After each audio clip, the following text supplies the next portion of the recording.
हाय, मैं मनीष कुमार शर्मा आपका स्वागत करता हूं हमारे यूट्यूब चैनल टैक्स मंत्रा में।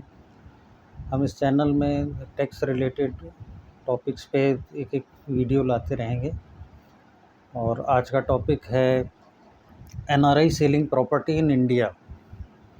तो बड़ा इन्फॉर्मेशन कम है इस टॉपिक पे, तो कोशिश करिए कि आज का topic NRI selling property their property in India ये रखा जाए।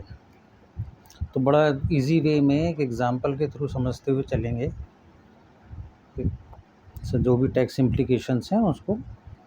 एक मिस्टर एनआरआई सेलर हैं। सेलर कौन है? Mister NRI. उनकी सपोज प्रॉपर्टी है नोएडा में, प्रॉपर्टी है नोएडा में, एक 3 BHK फ्लैट है उनका। और एक मिस्टर इंडिया है, बायर जो है वो मिस्टर इंडिया है।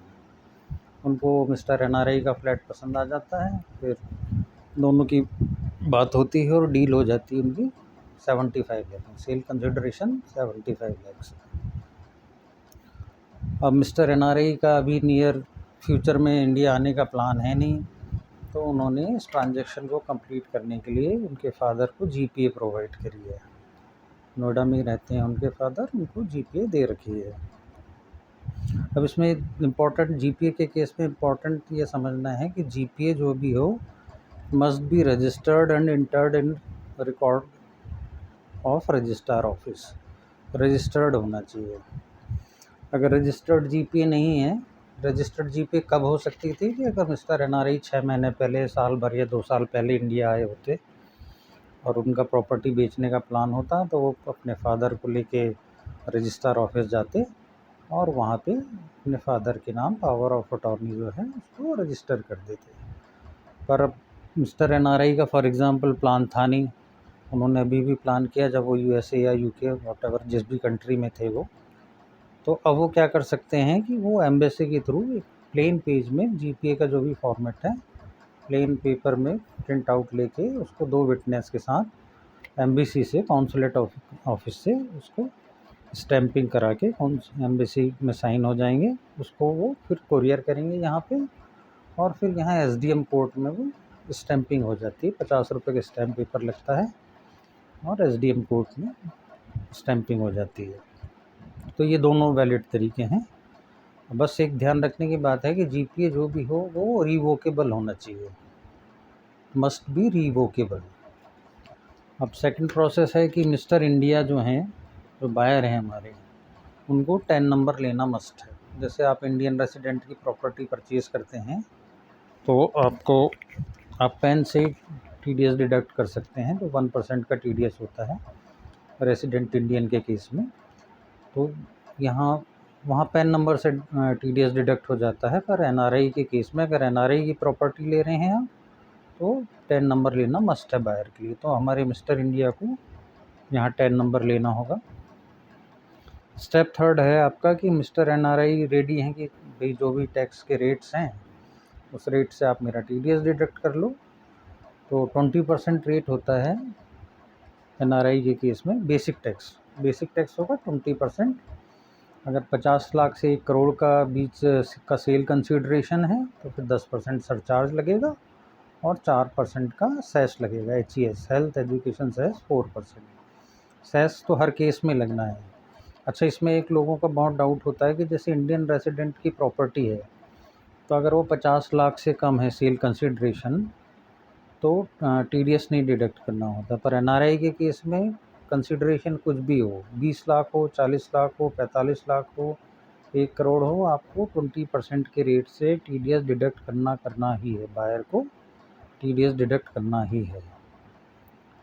और जैसे अभी ये 75 लाख का ट्रांजैक्शन है मिस्टर एनआरआई और मिस्टर इंडिया के बीच का जो ट्रांजैक्शन है वो 75 लाख का है। तो इसमें 20% आपका बेसिक टैक्स हो गया, 10% सरचार्ज हो गया और 4% आपका सेस हो गया। तो टोटल जो टैक्स बन जाएगा तीनों का सम करके, तीनों को ऐड करके 22.88%। अब मिस्टर एनआरआई कहते हैं कि भाई 20% के टैक्स के हिसाब से तो 75 लाख 75 लाख का ट्रांजैक्शन है, 15 लाख मेरा 15 लाख रुपीज़ मेरा टीडीएस में डिडक्ट हो जाएगा। मेरे हाथ में तो 60 लाख से ही आएंगे और मेरे को तो प्रॉपर्टी को कोई कैपिटल गेन नहीं हो रहा है। मुझे प्रॉपर्टी बेचने से कोई ऐसा फ़ायदा तो हो नहीं रहा है।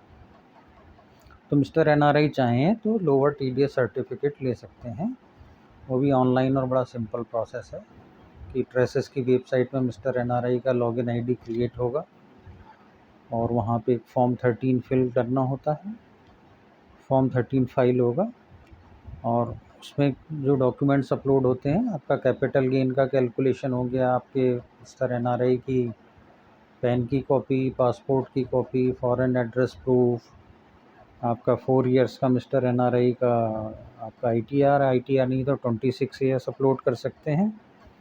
परचेज डीड और पेमेंट रिसीट्स। परचेज डीड मतलब मिस्टर एनआरआई ने जो प्रॉपर्टी खरीदी थी तो जो उनकी रजिस्ट्री थी, सेल डीड थी, लीज डीड थी, उसकी कॉपी और पेमेंट रिसीट। जैसे हमारे केस में मिस्टर एनआरआई ने लोटस पनाश के बिल्डर हैं, उनसे फ्लैट लिया था, तो अंडर कंस्ट्रक्शन था तो वो तो पहले कुछ पेमेंट करी होगी, 4-5 साल तक पेमेंट की होगी या 3 साल तक करी होगी, फिर उसके बाद रजिस्ट्री हुई होगी, तो वो सारी पेमेंट रिसीट्स चाहिए होती हैं। पेमेंट रिसीट्स और परचेज डीड चाहिए इसलिए होती है, वो कैपिटल गेन का जो आपने कैलकुलेशन किया है उसको वेरीफाई करने के लिए। फिर अग्रीमेंट टू सेल, जो मिस्टर इंडिया और मिस्टर एनआरआई के बीच जो एग्रीमेंट हुआ है वो उसकी कॉपी, और जो प्रिवेलिंग सर्किल रेट हैं, जो लोटस पनाश है वो सेक्टर का जो सर्कल रेट के हिसाब से एसडीवी स्टैम्प ड्यूटी वैल्यू कितनी आ रही है, ये सारी इन्फॉर्मेशन, तो ये सारे डॉक्यूमेंट्स जब अपलोड होंगे तो इसके बेस पे आपका जो असेसिंग ऑफिसर रहेगा इंटरनेशनल टैक्सेशन का, वो डिसाइड करेगा कि आपका कैपिटल गेन हो रहा है, नहीं हो रहा है, लॉस हो रहा है आपको, या कैपिटल गेन हो रहा है तो कितना हो रहा है, और उस इन सब के बेस पे आपको लोअर टीडीएस सर्टिफिकेट किस रेट पे देना, उस रेट का लोअर टीडीएस सर्टिफिकेट इशू करेगा। अब कुछ इसमें प्रिकॉशंस की बहुत ज़रूरत होती है, जैसे बायर के एंड पे कि बायर को टीडीएस रिटर्न फाइल करना है टाइमली, और form 16A issue timely issue करना है। जैसे अगर सपोज़ आप टीडीएस रिटर्न फाइल में अगर डिले होता है तो 200 रुपीज़ पर डे की पेनल्टी है, और फॉर्म 16A में डिले होता है तो 100 रुपीज़ पर डे की पेनल्टी है। सपोज़ हमारे केस में मिस्टर इंडिया की रजिस्ट्री होती है नवंबर में होती है, मतलब क्वार्टर थर्ड हो गया, अक्टूबर नवंबर दिसंबर क्वार्टर थर्ड हो, क्वार्टरली भरी जाती है टीडीएस रिटर्न। तो 7 जनवरी तक इनको अपने मिस्टर इंडिया को टीडीएस रिटर्न फाइल करनी है और फॉर्म 16A इशू करना है, और फिर ट्रांजैक्शन एक बार कंप्लीट हो जाता है तो अपना 10 नंबर सरेंडर कर सकते हैं। अब जो भी जिस भी रेट पे, सपोज़ नोएडा और दिल्ली में 3% से कम का लोअर टीडीएस सर्टिफिकेट नहीं मिलता है, तो मिनिमम 3% डिडक्ट होगा। फिर अगर कैपिटल गेन नहीं हो रहा है तो जब असेसमेंट ईयर है इस फाइनेंशियल ईयर का, नेक्स्ट ईयर मिस्टर एनआरआई अपनी आईटीआर फाइल करेंगे, और अगर कैपिटल गेन नहीं हो रहा तो जो भी ये 3% का या 4% का जो भी टीडीएस डिडक्ट हुआ है वो उनको रिफ़ंड मिल जाएगा। तो ये सारा प्रोसेस था। कोशिश करी है कि सिंपल एग्जांपल के थ्रू आपको पूरी प्रोसेस जो प्रैक्टिकली होती है वो बताने की। फिर भी अगर आपके कोई डाउट्स हों, कोई क्वेश्चंस हों, तो आप कमेंट सेक्शन में पूछिएगा, और चैनल को लाइक कीजिएगा, सब्सक्राइब कीजिएगा। Thank you very much.